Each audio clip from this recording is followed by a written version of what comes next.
Welcome back to this new chapter of electric circuit analysis, and now we are going to study about the energy storage elements.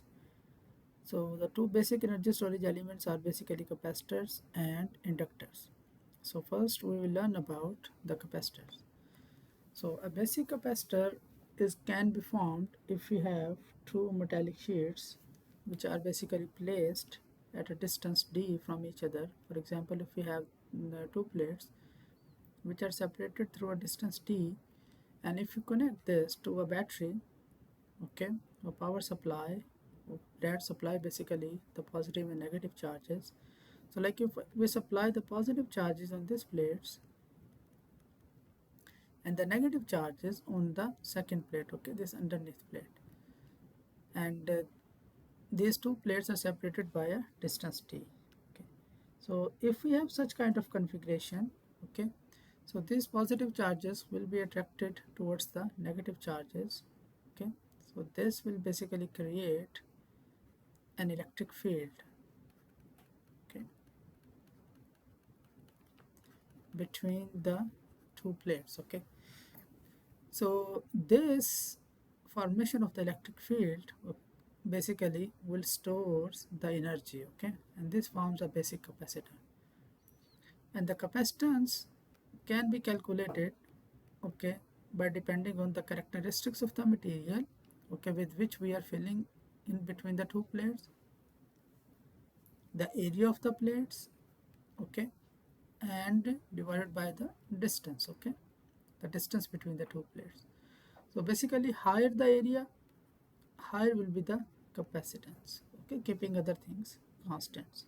Similarly, the smaller the distance between the two plates, okay, the higher will be the capacitance. Okay, so this is the basic formula to calculate the capacitance. The basic symbol of a capacitor is basically represented like this one. Like we have a symbol like two lines, so basically that mimics two plates, and we just connect like two lines here. Okay, and to represent the polar, we sometimes make the second line, okay, just a kind of a tilt one. Okay, so this is called basically the positive polarity, and this is the negative polarity. So that's why the voltage drop between the capacitors, okay, can be written like with respect to this VC. And these are some examples of the typical capacitors, okay, which are used, okay, in the many real world applications, okay, wherever like we need to store the energy. For example, our ceiling fans, okay, for example, the power storage devices, okay, that we are using, okay, for the rapid charging of the different types of the gadgets. So the circuit representation of the basic capacitors can be like this one, that we have the capacitor symbols, okay, and then we can just connect it with the voltage source. So the current through this circuit basically will depend on the rate of change of charges, okay, with respect to the time, like how much charges are changing with respect to the time. Okay, and we can also write the current through the capacitors, okay, by using this relationship, which is basically I is equal to capacitance value, whatever the capacitance value is, with the derivative of the voltage drop across the capacitor. Okay, like whatever voltage drop is there, take its derivative, multiply with the capacitors, that will give us the current through the capacitor. So from this we can derive the relationship to calculate the voltage. Okay, like if we want to calculate this voltage given, we have the current, so then C will go to the other side, so it will become 1 over C, and we have current here. Now to remove the derivative we need to get the integration. Okay, so this way we can calculate the voltage drop, okay, if we know the current through the capacitance.